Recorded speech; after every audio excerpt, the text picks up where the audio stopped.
We remember these champions, not only for how they fought, but how they lived.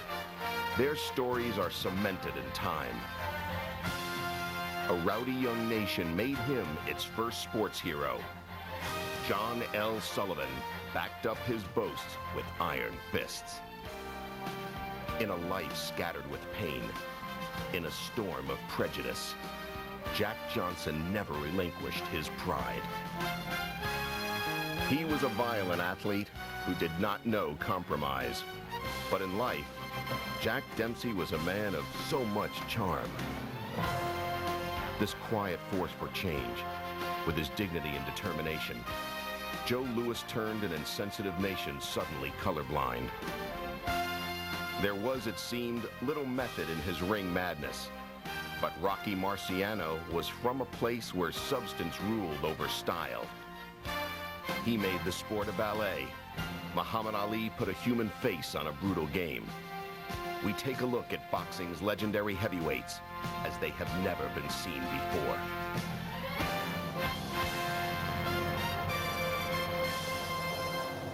In this corner, boxing's legendary heavyweights. Former heavyweight champion Floyd Patterson said, "A boxer's greatness is measured by how he carries himself outside the ring." Hello, I'm George Foreman. In this corner, you'll be hearing many different people talking about the lives of legendary heavyweights. And perhaps, as you listen, you may understand why these men captivated America. First, let's go back more than a century, to the 1880s. We're in a typical New York City saloon. There's sawdust on the floor, the beer is warm. It's the kind of place often visited by the world heavyweight champion, a cocky, hard-drinking Boston Irishman named John L. Sullivan. In this corner, John L. Sullivan. He stood in awe of nobody. In his own world, and he knew no other, he was sure that he was the greatest man who'd ever been or ever could. The newspapers of the 1880s dubbed him the Boston Strong Boy and his fistic holiness. But admirers didn't use those tags. Just saying John L. was enough. Boxing writer and historian Bert Sugar. Maybe after George Washington, he was our first icon. He was the biggest thing we had between the Civil War and the Spanish-American War. In any field, he was a hero. Born 1858 in Boston, he would be boxing's last bare-knuckle champion and the first heavyweight champion under the new marquee of Queensberry rules, requiring the use of gloves. Sullivan's popularity was aided by his feud with Richard Kyle Fox, a New York newspaper publisher who was then boxing's most powerful figure. In 1881, Fox sought to dethrone Sullivan with chosen challenger Paddy Ryan. But Ryan lasted barely 3 minutes against the champion. America adored this ring wonder, Bert Sugar. There was even the great saying back in the 1890s, shake the hand that shook the hand of John L. Sullivan. It is estimated Sullivan knocked out 400 to 500 men. Yet his fearsome reputation had more to do with his personality than his boxing skills. He could walk into a saloon, which was the common currency in the 1890s, and say, "I could beat any son of a bitch in the house." Reportedly, it was Sullivan who said, "The bigger they come, the harder they fall." He offered $1,000 to anyone who could last 4 rounds with him. No one ever collected. But there was still arch-enemy Richard Fox, and in 1889, he found another challenger, Jake Kilrain. Under a blistering Mississippi sun, after more than 2 hours of boxing, the ringside doctor told Kilrain's cornermen, "Your man will die if he fights anymore." When handed the $10,000 championship belt Fox made for the winner, Sullivan said, "I wouldn't put that thing around the neck of a goddamn dog." This was a life lived loudly.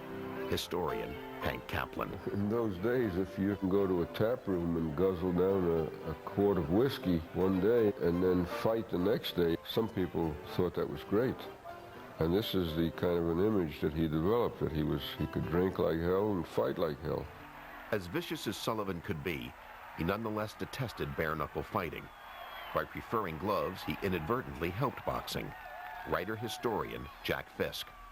Sullivan could be given credit for making boxing reputable, not by self-design, but because he insisted on using gloves in the ring, which limited wrestling and dirty fighting and crooked fights. Boxing soon became legal in a lot of states where it was previously outlawed. In 1892, age 34, unfit and withered by drink, Sullivan met Gentleman Jim Corbett and was knocked out, the only knockout and only defeat of his career. The words of writer W.W. Naughton. Now the crowd was strangely silent. Though their appreciation of Corbett's accomplishment was unmistakable, it was a catastrophe, a national calamity. The defeat of the Boston Strong Boy, a man born to be champion. In 1902, Sullivan filed for bankruptcy, listing debts totaling $2,658. His only asset, the clothes on his back. 16 years later, John L. was dead. Hank Kaplan. It was an emotional funeral service, because this guy was bigger than life. It was tough for a lot of people to believe that they were losing John L. Sullivan. On the bitterly cold day Sullivan was buried, dynamite was used to break the frozen earth. Former opponent Jake Kilrain was heard to whisper, just as John would have liked it. Sullivan, the rowdy Irishman, changed a great deal after boxing. He gave up drinking for one thing, and even joined the temperance movement. Not long after Sullivan ruled the ring, America had another well-publicized heavyweight champion. His name was Jack Johnson. He was a free-spirited African-American. He lived as he pleased. Johnson had many vices, including fast cars. He was once given a speeding ticket in downtown Manhattan. He was going 70 miles an hour on Broadway. The way Johnson drove was like the way he lived, fast and reckless. In this corner, Jack Johnson. He used his hands to cut, bruise, and torment those he hated, and his tongue was almost as wounding. Some are meant to walk the earth like giants, believing the world is subject to their whims. And so it was for Jack Johnson, who married 2 white women and had the gall to expect white America to accept him on his terms. He was a black man who had it all. He was the trickle that would become a waterfall, a brazen pathfinder, his audacity displayed with a wide smile. Writer-historian Bert Sugar. When he was sitting in his corner, he would purposefully miss spitting into the spittoon, and he'd spit on the table with pinpoint accuracy of all the writers sitting there hitting their papers. He loved crossing the color line. He loved doing outrageous things. Jack Johnson loved to be Jack Johnson. It was the wrong time, but he didn't care. This was turn-of-the-century America, when segregation had just been sanctioned by the Supreme Court, 50 years before the roar of Martin Luther King. Yet somehow here he was at center stage, intriguing and frightening. Historian Hank Kaplan.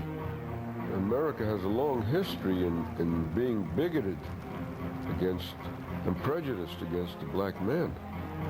And here comes a great black athlete from Galveston, Texas. And Whitey just couldn't handle that. Just couldn't handle it. For years denied a title shot, Johnson humiliated champion Tommy Burns in 1908. Bert Sugar. Now we're back to that underlying question. It's all right to have a black champion. As a middleweight, a welterweight, a lightweight, but the heavyweight champion. All of a sudden, Jack Johnson meant that the white man's burden had become the white man's master. The party began for the new champion, who traveled the world indulging himself, ensuring he would be more hated than loved. In 1910, former champion Jim Jeffries was lured out of retirement and installed as the Great White Hope. Inactive for 6 years, incredibly Jeffries was favored by many. Writer, friend, Don Buchanan. There's a story that 2 blacks went into a cafe, and one of them said, give me a cup of coffee with cream, weak and white, like Jeffries. The other said, give me a cup of coffee black and strong like Jack Johnson. The result would unleash racial hatred. There were riots, killings. Suddenly, it was against federal law to ship fight films across state lines. The reverberations were long-lasting. Burt Sugar. Basically, Jack Johnson's fall from grace meant that for the next 20 years, blacks were, with rare exceptions, blackballed, no pun intended, prohibited, kept out of sports and boxing specifically. In 1913, Johnson fled the U.S. to escape jail. He was charged unfairly with interstate prostitution because of his travels with a white woman. Later, he lost his title in exile to Jess Willard. Suspicions remain about a fix. Don Buchanan. Johnson was 7 years in France with his appetite for sweets and French wines, and he was 37 years of age. He would have gotten the decision had it been 10 rounds or 12 or 15, but he just didn't have the gas to go any farther. 26 rounds, and the rock-hard Kansan giant, Jess Willard, got the title. In 1920, Johnson surrendered to federal lawmen, expecting leniency. Instead, he got a year at Leavenworth Penitentiary. Wealthy no more, he was still doing exhibitions at age 50. I should not be here, but I am here. I want to do something good. And out of doing that something good, something will come good to me. It was June 10, 1946. Not long after being refused service at a roadside cafe in North Carolina, Johnson lost control of his Lincoln Zephyr.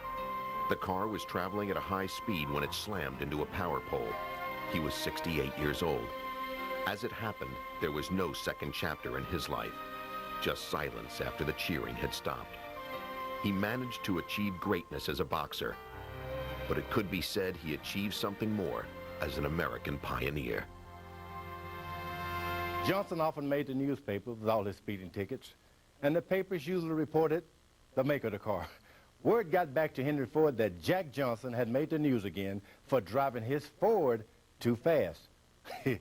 Grateful for the free advertising, Ford started giving Johnson a new car every year.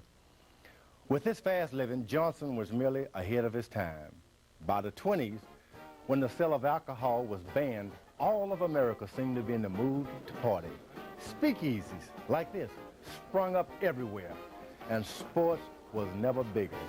There was Babe Ruth, Nuke Rockne, Bobby Jones, and perhaps the most glamorous of all, a punishing boxer who emerged from the American West, Jack Dempsey. In this corner, Jack Dempsey. Dempsey. It has the ring of history, of Americana, of a gaudy era that will probably never come this way again. The lyrical nickname, the Manasseh Mauler, referred to his Colorado birthplace, but the family left before he could walk. The Dempseys were wanderers. Writer Jack Fisk. He was part Indian, Irish, Scotch. He had the ethnic makeup that reached a lot of people. He was a coal miner. He was a hobo. He rode the freight trains. He fought in saloons. He came up the hard way. Before the world knew him, he was a mama's boy who could be mean when angered. He was a young hustler who earned nickels and dimes fighting in mining town saloons. That all changed when Doc Kearns became his manager. Together, they reinvented boxing. They turned it into big business. Writer-historian Burt Sugar. Paul Gallico called the 20s the golden age of sports. And the first member of the pantheon of the golden age of sports happened July 4th, 1919, in Toledo, Ohio, when Jack Dempsey knocked down Jess Willard, the heavyweight champion, 7 times in the first round, and almost out. He had made this climb to become our second hero after John L. Sullivan. Hollywood called with a $50,000 offer for a film titled Daredevil Jack. He earned more cash cavorting on the vaudeville circuit. The boxer became a barnstormer. Doc Kearns' son, Jack Kearns. And I remember my father telling me one time that this young guy came in and challenged Dempsey to a fight, and he gave Dempsey a bad time. And then he got hit on the chin and he went down. He talked to my father and he said, "Look, Doc, I can do that every night." He says, "I can fight like hell, but only for about a round. And I'll meet you in Oshkosh or Kenosha or anywhere you want to go, and I'll stay 2 towns out in front of you. I'll go bang a few guys around the town and get a reputation, and then I'll show up for the night of the fight, and I'll make a good fight of it with Jack." And that's what they did, and they took the show on the road, and that's vaudeville. The Manassas Mauler became the common man's idol, Bert Sugar. Dempsey used to come in without a robe, without socks, with a Super Bowl haircut. Dempsey was unique. He snarled. He had that patent leather black hair, 5 o'clock shadow, and he fought like the avenging angel of death. Historian Hank Kaplan. People looked up to him because of that style. It was rugged, it was power, it was toughness, his ability to fire away and stand in under fire against bigger men, and the finality with which he completed his contests. His career barely survived the discovery of this publicity photo. It showed Dempsey in street shoes pretending to help the war effort. Though he had been given a deferment, Dempsey was now seen as a draft dodger. Jack Kearns. It almost was devastating to him, just personally, and it took him a long time to overcome that. There's really nothing anybody could have done about something like that. But I think that's one of the reasons that Dempsey's personality was such that he wanted to be the good guy, because there he was the consummate bad guy. And he made every effort not to make another mistake from that point on. So did my father. Dempsey's deception soured the American public. Enormous crowds paid to see him lose. In boxing's first $1 million gate, Dempsey crushed George Carpentier. It wasn't until 1926 that Dempsey haters got what they wanted, as he lost the title to Tunney. A year later, Tunney beat Dempsey again. But in the 7th round, Tunney, knocked flat, was saved by the famous long count. Tunney got up to win by decision. Hank Kaplan. He became more popular after the second loss than he ever was before. And now, after these 2 valiant efforts against Gene Tunney, he won his place back in their hearts again. You know, son, that fight will go down as the battle of the long, long count. He didn't win, but he's still a great favorite and the idol of millions. Is he fighting anymore? No, Jack gave up the ring after that fight. How I'd love to meet him. Fight manager, Marv Jansen. He was my idol. In fact, I told the kids that he was my dad, and they wouldn't believe me. I had to beat up on several of them to make sure that they believed that I could have been Jack Dempsey's kid. The unpopular champion became a popular ex-champion. His restaurant on Broadway became a New York City landmark where he dispensed autographs and kind words. And he used his celebrity to help those who couldn't help themselves. Dempsey died a folk hero in 1983. Jack Kearns. I think the thing that made Jack Dempsey the larger-than-life character is the same thing that made Babe Ruth, the same thing that made a Ty Cobb. I think it's the same thing that made a Franklin Delano Roosevelt. I think it's just that they were meant to be. They're that charismatic person. In Dempsey's case, I think he grew into it. He discovered it was there for him, and he accepted it, and he developed it. And he had a combination of being with the most colorful boxing manager in the history of boxing. Bert Sugar. In a day and age when Jack Dempsey was one of the have-nots, he turned into one of the most caring haves in the history of the world, let alone sports. As Jack Dempsey's boxing career was ending, so was the 20s. Soon, the party was over. The stock market crashed, the Depression began. After Dempsey, boxing waited almost another decade for its next star. He would become the first African-American sports hero. Joe Louis seemed to know how to do and say the right things. When the world went to war, Louis went too. He became a sergeant in the Army, and where there were troops who needed a little lift, there was Joe Louis. This scene was repeated hundreds of times. An officer up on the stage about to introduce one of the country's most loved figures. In this corner, Joe Louis. Here's a credit to his race, the human race. My name is Joe Louis, 20 years old, 6 feet 1. We're 195 pounds old, win 10 to this thing. The grandson of slaves. So poor once he had no shoes for school. Joe Louis, an unlikely American story, would reshape his world. Historian Angelo Prospero. After Jack Johnson horrified many millions with his behavior too extreme for the times, it took a special kind of black individual to soothe the wounds and bring about respectability to enter a white man's domain, which was boxing. In 1937, Louis became the first black to fight for the heavyweight title in 22 years. The knockout of James Braddock started a record 12-year reign. Former trainer Ray Arcel. I worked against him 14 times. Every time he'd see me, he'd say, "You here again?"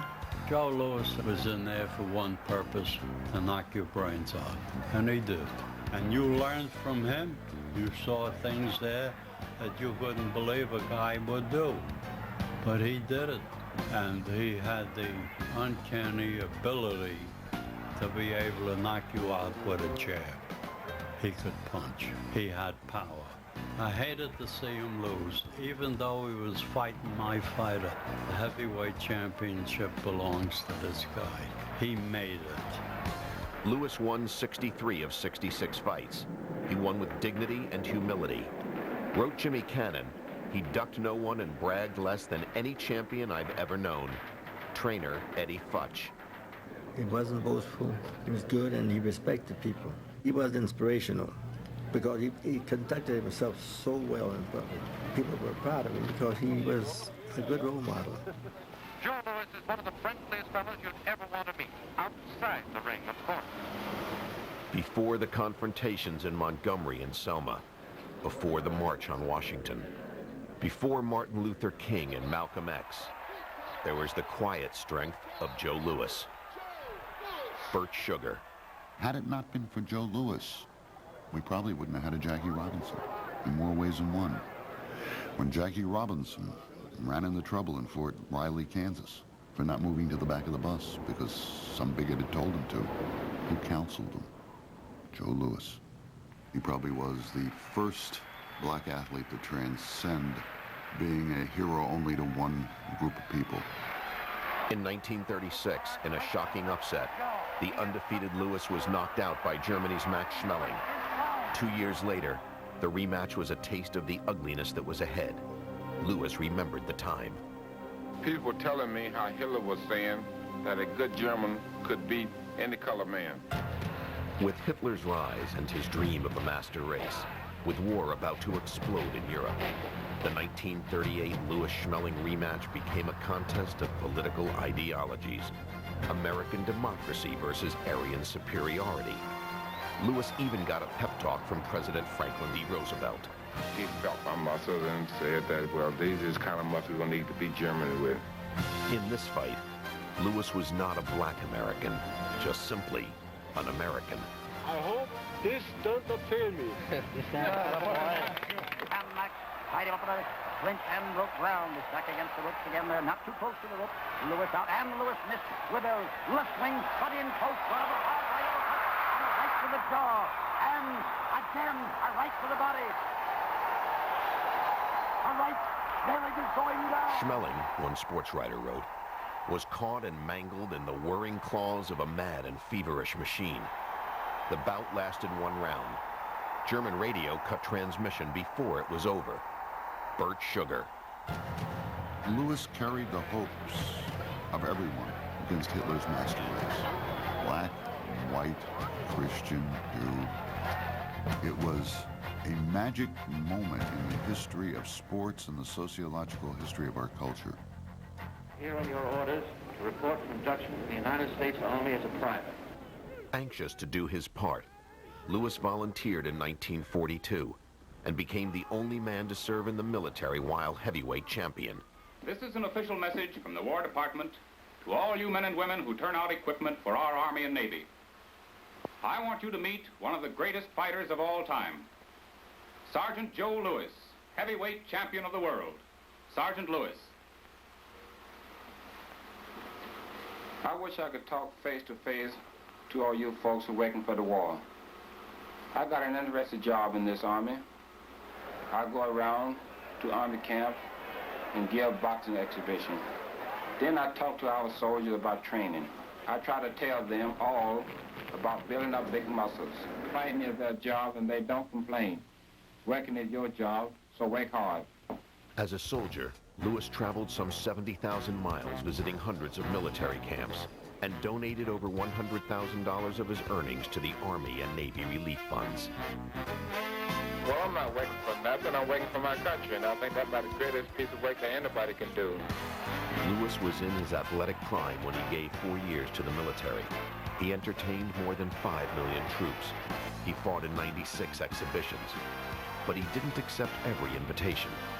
Eddie Futch. The heavyweight champion of the British Army was among the British soldiers. He wanted to spar with Joe Lewis. Joe begged out. He didn't want to spar with him. He says, but if you want to see your champion spar, we have a middleweight here. So he'll spar with your champion. And he put Jimmy Edgar on him. Jimmy Edgar knocked him out. Joe said that he wanted to avoid having to knock out the British soldier. They were allies. That was a diplomatic move that you wouldn't expect the ordinary fighter to make.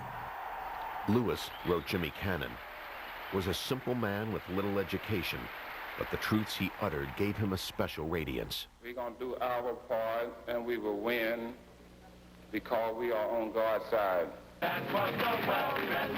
His eloquence was even reproduced on the big screen. Mr. Jones, I quit worrying the day I got into uniform. All I know is I'm in Uncle Sam Army, and we on God's side. Well, that's a fine way to feel, and I don't know anyone that could say it better than you, Sergeant. And we're right behind you, Joe. Good luck to you. In 1948, the 34-year-old Lewis, his skills faltering, retired after winning a brutal battle against Jersey Joe Walcott. Well, I'd like to say again that I retired. Tonight was my last fight, and thank you very much. At this point, Lewis had earned $5 million, but it was squandered away by his high living, gambling, and bad investments. Worse, the Internal Revenue Service claimed he owed $1 million in back taxes and penalties. Well, it's getting awfully close to April 15th. Well, you've had some income tax problems. How are you getting along?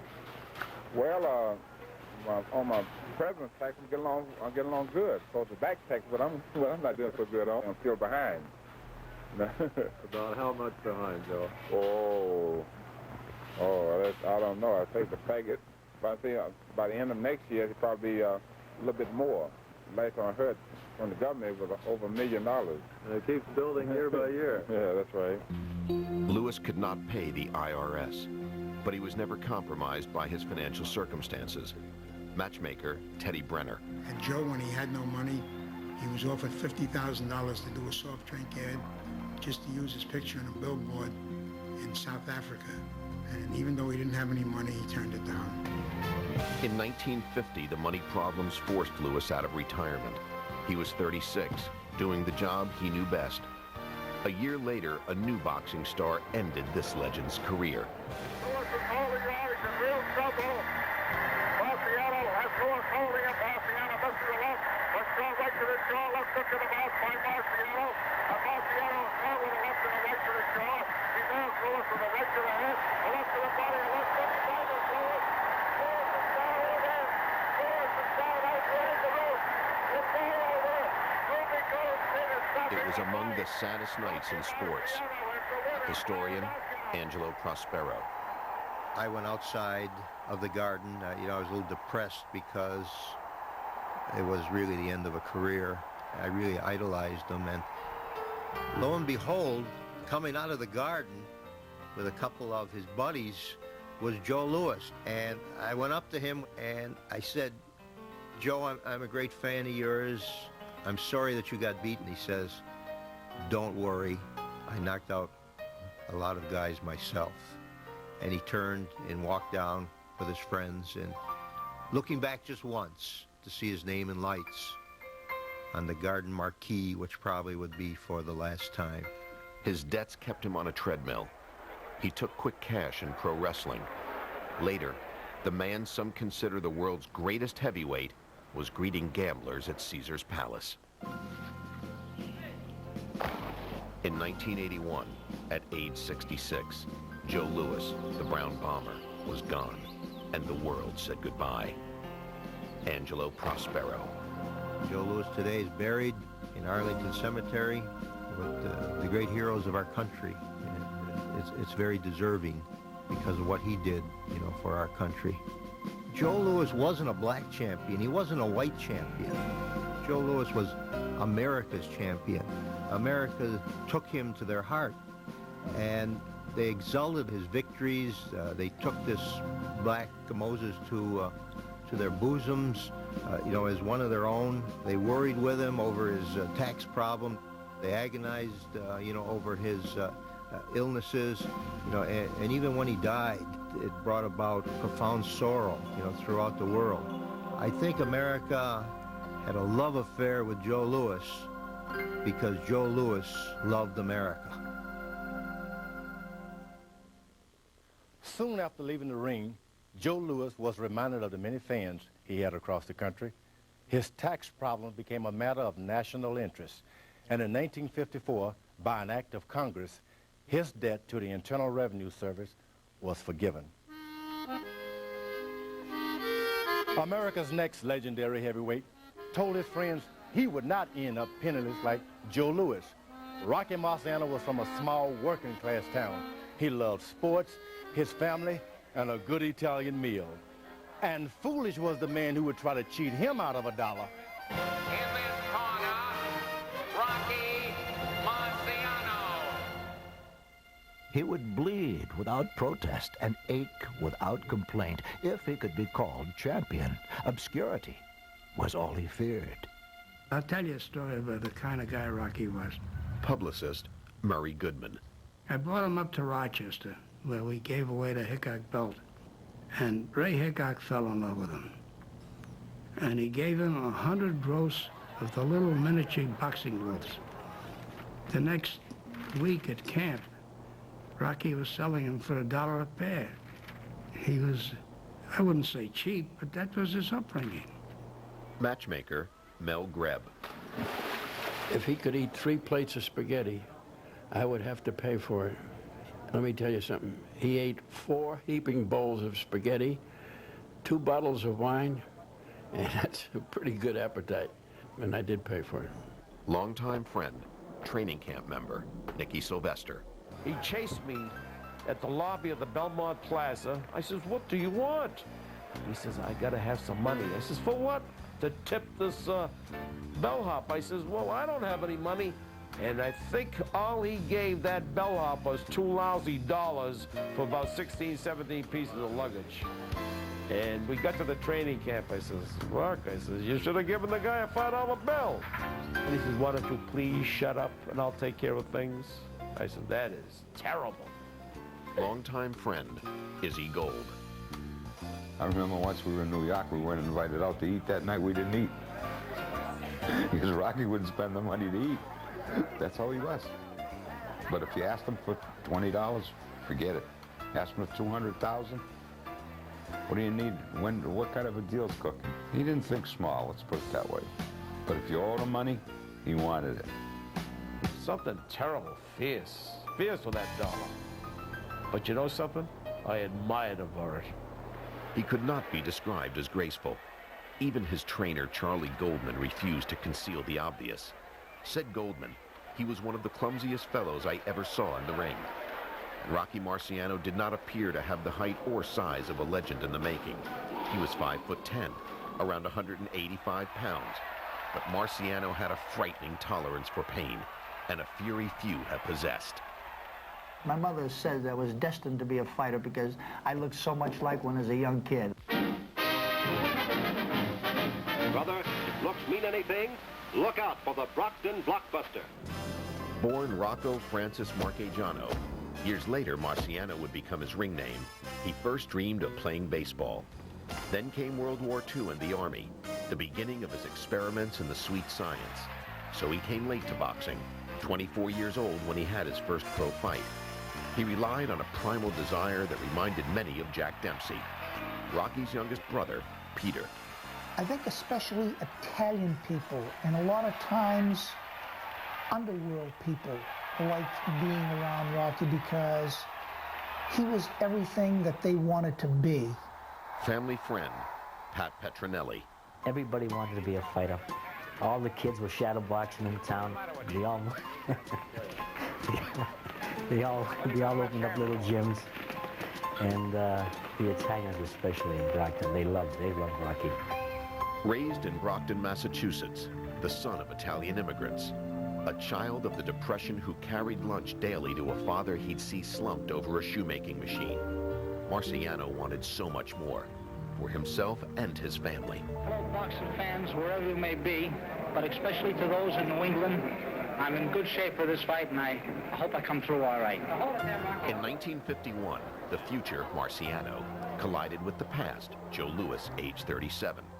Years before, there had been a kinder, gentler encounter. Izzy Gold. He was a guest referee at the Brockton Arena one night, and we followed him to the men's room. He went in a stall, and I boosted Rocky up, and then he boosted me up. And Joe Louis looked up and saw us, and when he came out, he gave us $1 apiece. So that was one of the biggest things in our lives.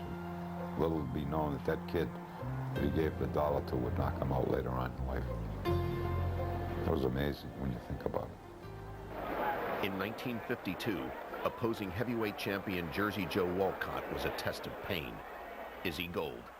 Every punch, he lifted Rocky off the canvas.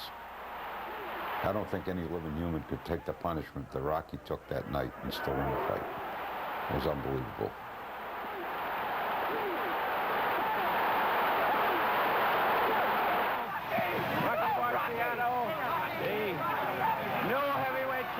Historian Angelo Prospero. So that one right hand that night in Philadelphia created the mystique of Rocky Marciano and made him as a great champion. The shoe town had a new identity, and Brockton proudly celebrated its native son. Thousands of the city's working-class citizens had gambled it all on Marciano. Homes, cars, and bank accounts. This was their thank you. Pat Petronelli remembers the day. Here's a fellow that I'd gone to movies with, and all of a sudden, he's a giant. It didn't look real, and it didn't feel real. Here's my guy that I've known for years, my buddy, and here I'm screaming like everybody else. I said, what are they hollering at? All of a sudden, Rocky's little car come by us, and I jumped in and hollered as loud as everybody else. Hi, champ. Good luck, champ. Peter Marciano was in a parade car behind his brother. I honestly believe he would have been much more comfortable maybe walking down the street or maybe being one of the crowd waving to that famous person driving down the street in the open vehicle. Even as champion, it was said he had the grin of a shy fellow happy to be recognized. Matchmaker Teddy Brenner. When he was walking in the street and somebody recognized him and asked him for an autograph, he'd kind of shy away, knowing that if he stopped, then 2 people would come, and then maybe 3 or 4 people would say, who's that? And the first thing you know, he'd be in a corner trapped doing autographs, and he didn't like to do that at all. He was very much of a loner, and he never could accept the fact that he was one of God's chosen few. I read once in one of the columns where when a fellow starts out fighting, he fights because of the love of the game. Then after a while, it becomes the money. And then after that, because pride and determination and the honor that goes with it. Well, I certainly feel that way right now. I like this title that I hold. I like being named Man of the Year. I still like to fight. Pat Petronelli. What he lacked in boxing ability, he made up in condition, strength, and heart. That's hard to overcome. When you get a fighter like Rocky coming at you and you're getting tired, there's no way to run. In April 1956, his record 49-0 with 43 knockouts, Marciano summoned Murray Goodman to his New York hotel room. So what the hell's going on here? He says, I can't bend down and get up. My back is killing me. So what's your problem? He says, I think I ought to retire. I said, after telling me this, you're asking me a question? He says, of course you ought to retire. He said, okay, call a press conference. The next day we call a press conference. He announced his retirement. I would like to announce my retirement from boxing at this time. A lot of different versions of this, but mine is the true one. And so it was that Marciano, age 31, after just 6 title defenses, retired undefeated, before his powers had diminished. Years later, on the night before his 46th birthday, August 31, 1969, he boarded a private plane flying from Chicago to Des Moines, Iowa. Peter Marciano. I was contacted by a person in Florida at about 1:30 in the morning. I called my mom. My dad answered the phone. My mom got on the other line, and I said, Mom, something terrible has happened. Rocky was killed in a plane crash. At that point in time, my mom said, Filho me coração. Translated means, my son, the heart of my life. A moment I'll never forget. The father was devastated. He felt that something of great importance left his life. And it was not too long after that that Dad ended up passing away. Nicky Sylvester. There's something that people don't know. When Marciano got killed, he was decapitated, closed casket, and people never knew why. I had found out why. I was told that Joe Louis kissed the top of the casket and looked at the ceiling of the funeral parlor down in Florida and said, God is giving himself a beautiful man.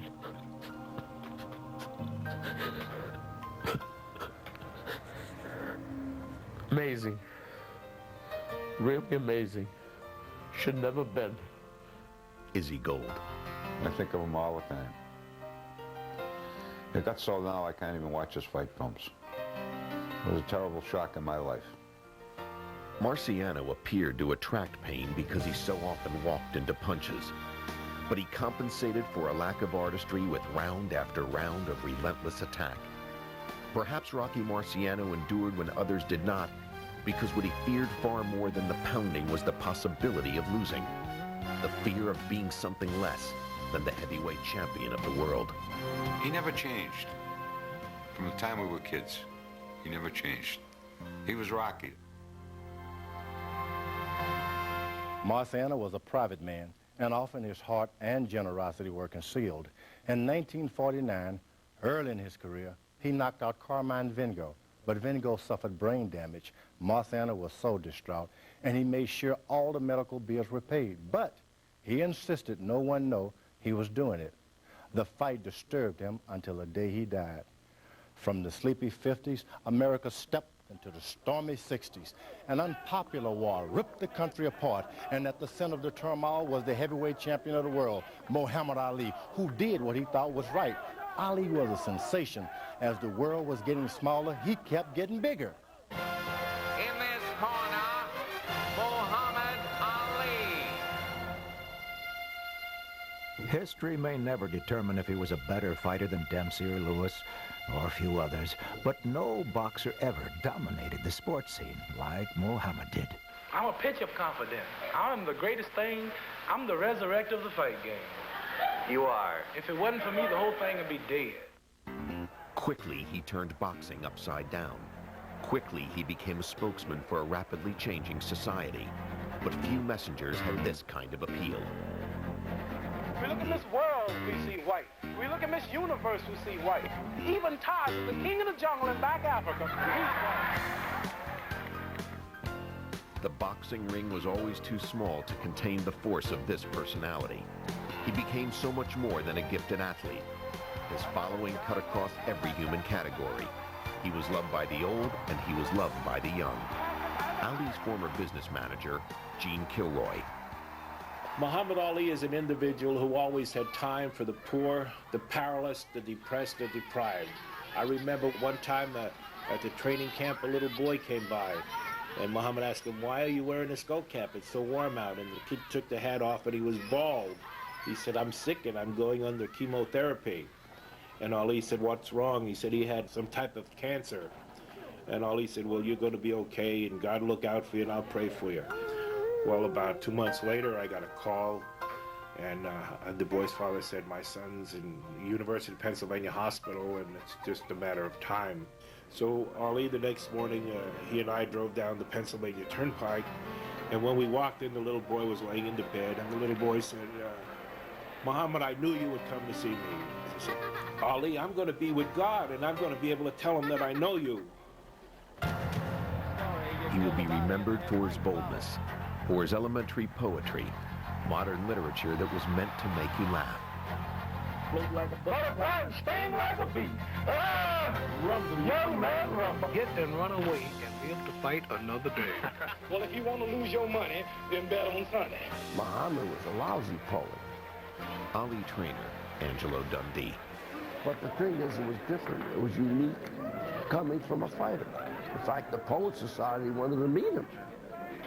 No one ever got such enjoyment out of predicting future triumphs. This will be the greatest prediction in the history of all boxing. Not 4, not 6, but 5. I've never been wrong. I predicted round 8 to prove I'm great. Sonny Liston will be all mine in round 9. And we forgave his ridiculous audacity. I am the king of the world. Never talk about who's going to stop me.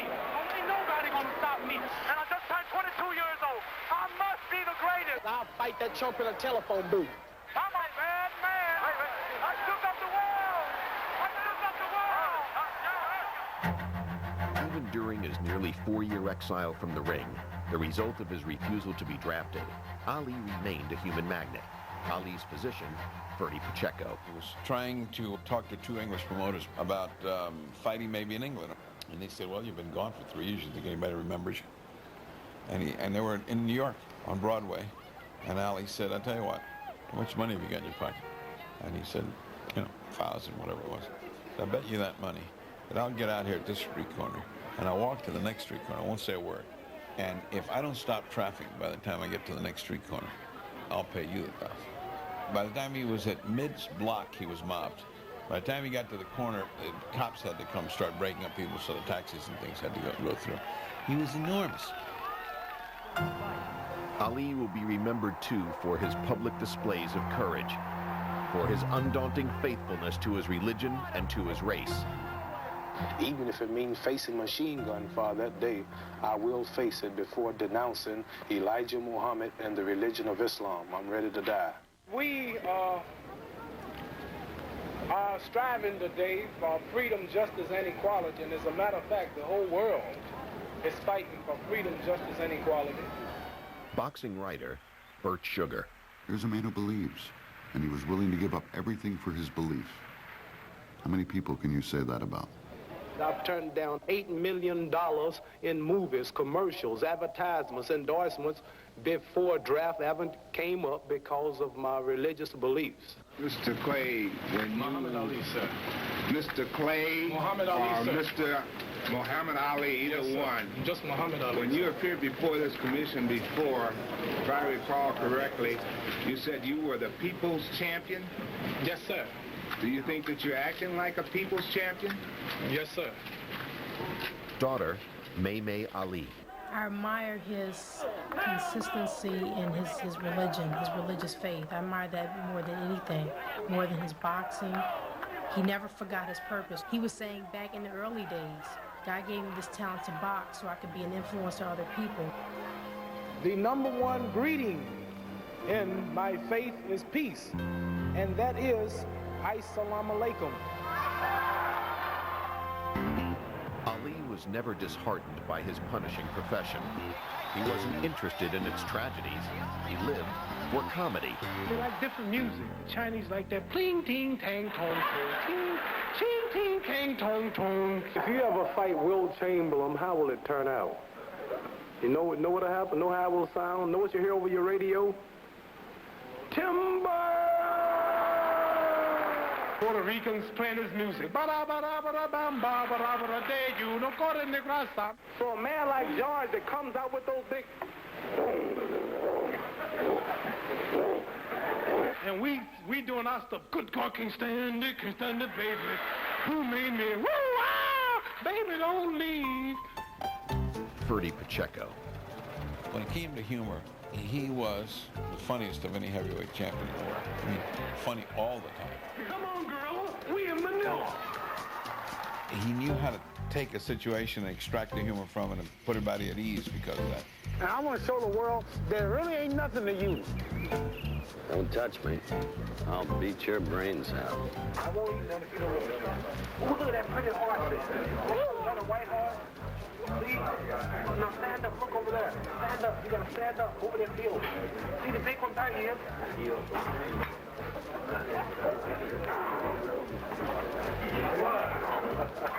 Let's go. Television carried his image around the globe, and it is possible that no one, no head of state, no religious figure, has ever been as famous as this man, Gene Kilroy. When we were in Zaire, Africa, they didn't know about President Kennedy. They didn't know about Winston Churchill, but they knew Muhammad Ali. Muhammad Ali, Muhammad Ali, they would yell. Assigned by no nation, universally accepted, he became, in time, a goodwill ambassador. I'm so honored and happy to see that I have so many fans here in Japan. Writer-historian Bert Sugar. He's one of the few who's touched everybody. Good, bad, and different, he's touched everybody. Muhammad Ali, you've got to know about, no matter if you're a sports fan or not, in every country of the world. Who's the heavyweight champion of the world? I don't think there's ever been a man who has had, in the last 100 years, such a presence as Muhammad Ali for the world, not for a country. Can my title be taken without me being whooped? No! One more time. No! That's all I can do. I always get the feeling that Muhammad Ali is afraid there's somebody's hand in this world he hasn't shaken yet. And he's still out on that course. This is the most gregarious person in the history of the universe. I am the greatest.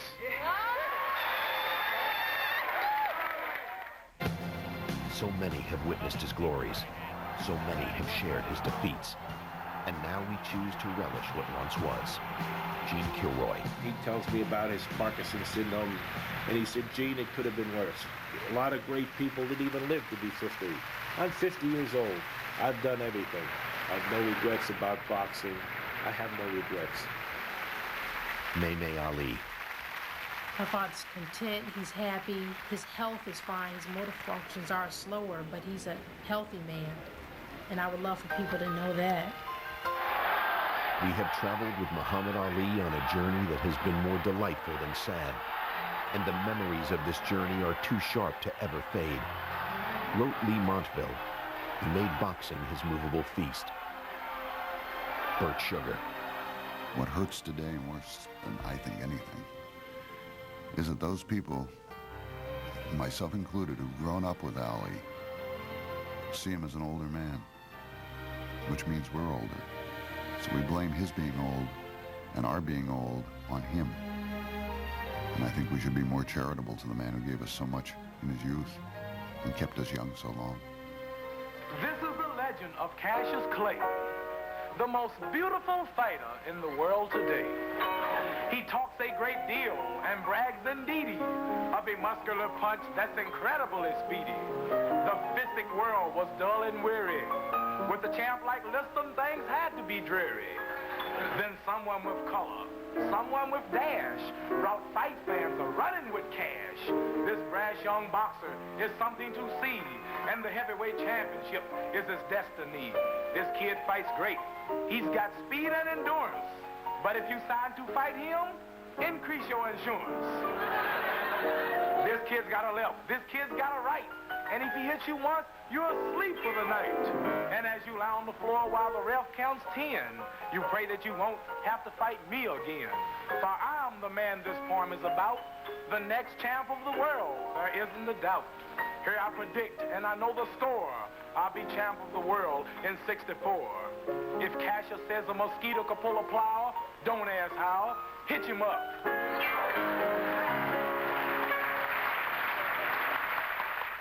I fought Muhammad Ali in 1974. We were in Zaire, but for Ali, this was not a neutral site. As the fight continued, a chant started. Ali, Bomaye, Ali, Bomaye, Ali, kill him, Ali, kill him. Truly, the world was his stage, and at my expense.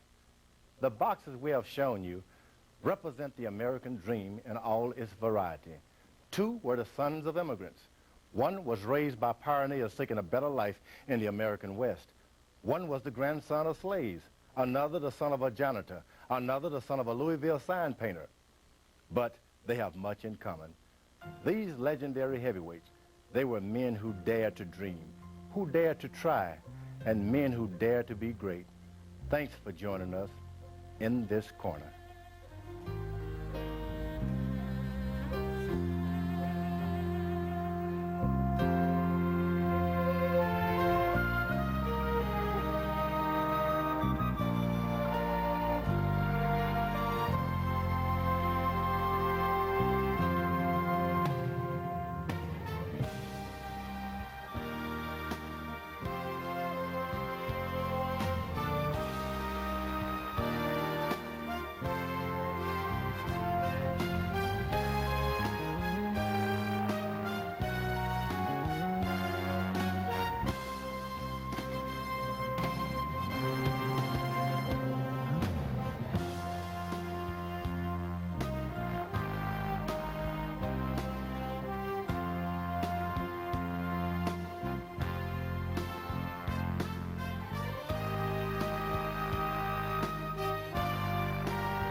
This has been a presentation of HBO Sports, the network of champions.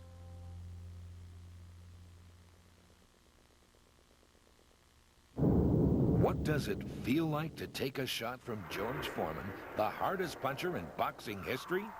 Just follow these easy instructions. 1. Stand as far away from the television as possible. 2. Run full speed toward your set. 3. Hurl yourself into the screen face first. Now you know what's waiting for Pierre Coetzer when he steps into the ring with Big George. Foreman versus Coetzer. Morrison versus Williams. Live Saturday, January 16th. Only on HBO. Hey, you better get this fixed or you'll miss a great fight.